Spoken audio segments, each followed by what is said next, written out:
the Ministry of Foreign Affairs and Trade is reviewing funding given to the under-fire UN refugee agency whose staff allegedly took part in the Hamas attack against Israel last October. It should be said that those are just 12 staff, and that in fact does review donations and contributions on a regular basis. The UN, though, has called for an investigation into UNRWA.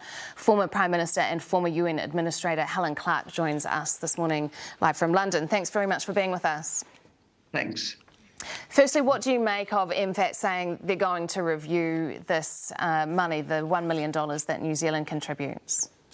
Well, what I read that MFAT was saying was that they always review when a payment's coming up. I think the critical thing here is that New Zealand has not rushed to judgment. What is out there are allegations. Allegations, I might say, launched the very day that the International Court of Justice came out with its ruling. So you could see it as an attempt to distract attention from that. The allegations were against precisely 12 people out of a total staff of 13,000 for UNRWA in Gaza. Now, immediately, the head of UNRWA, who used to report to me in another capacity, dismissed the 9 people he could find. One of the 12 was dead and 2 others are untraceable, so who knows where they are, dead, missing, whatever. The UN Secretary-General has implored the donors not to just rush to cut off funding, because this is the major agency delivering humanitarian aid to the besieged Gaza population. So if they haven't got the money, people literally starve. You can't create another delivery platform overnight. And how immediate would that effect be? I think I've heard some saying that as soon as this month, as soon as February, it would really impact the services that they're able to deliver. I think we're talking days. UNRWA said that they'd have to start cutting in February. Well, that's 2-3 days away now. So it's a desperate situation. We're talking a very large amount of money. Also, please note that it's not only Gaza where UNRWA supports Palestinian refugees who fled in 1947 and their descendants. It also supports a total population of 5.3 million plus people across Jordan, Lebanon, Syria, and on the West Bank of the occupied territories as well. So this is a major humanitarian and development organisation.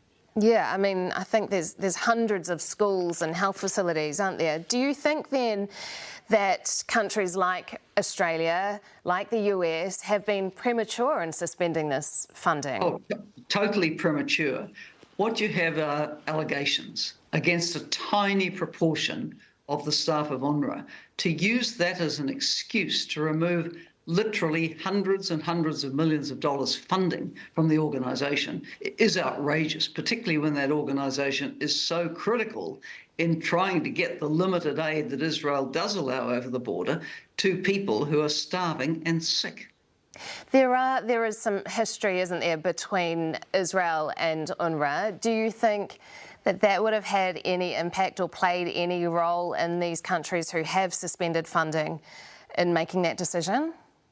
Well, Israel has a longer-term agenda with UNRWA. It would like to see it disestablished. It really doesn't want to be reminded that there are people with refugee status who come under UNRWA's auspices. So this is their agenda, to get rid of it. And unfortunately, this premature, precipitous defunding of UNRWA by a number of the donors plays to that agenda. Do you think it's a play to look to be in support of Israel? Well, I really cannot rationalise how countries can cut funding to the major delivery agency to starving and sick Palestinians in Gaza. I saw the National Security Council of the US spokesperson, John Kirby, acknowledging that UNRWA has done a very good job of delivering support. If it's done a very good job, why do you suspend its funding at this critical hour because of allegations against 12 people? When you were in your role in the UN and you were working with UNRWA closely, did you ever have any concerns about the organisation or any of the employees working within it? No, I didn't. But These are huge organisations. When I was at UNDP, on any day of the week, we may have had, tens of thousands of people.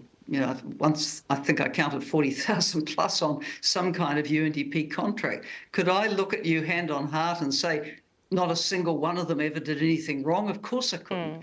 But that's why we have systems. When allegations are made, you investigate. It is absolutely against the Code of Conduct and Ethics of the United Nations for employees to do the things that are alleged. You would suffer instant dismissal. And Mr. Lazzarini, the head of UNRWA, instantly dismissed the 9 that he could find. So, that's why I say, looking at the bigger picture, to defund over these allegations released on the day of the International Court of Justice ruling, I think is simply outrageous and actually callous. When does the New Zealand funding, does that normally go out, and does that give us some time to make that decision, as far as you know? But from what I'm reading, New Zealand would normally make a payment around June. Now, who knows where we will be in this catastrophic conflict by June. If the talks going on in Paris at the moment result in a ceasefire of some weeks, which actually is what's being talked about, that could create the conditions for a pathway to negotiations for peace. I like to be an optimist that we can't go on like this. So, the best case scenario is that we'll be on a different pathway by June. And one would also assume that, before then, the United Nations will have done the investigations and have, come out with the public evidence of what it has uncovered. Yeah, let's hope we are facing a very different situation come June. Thank you so much for your time. That is former Prime Minister and UN Administrator Helen Clark.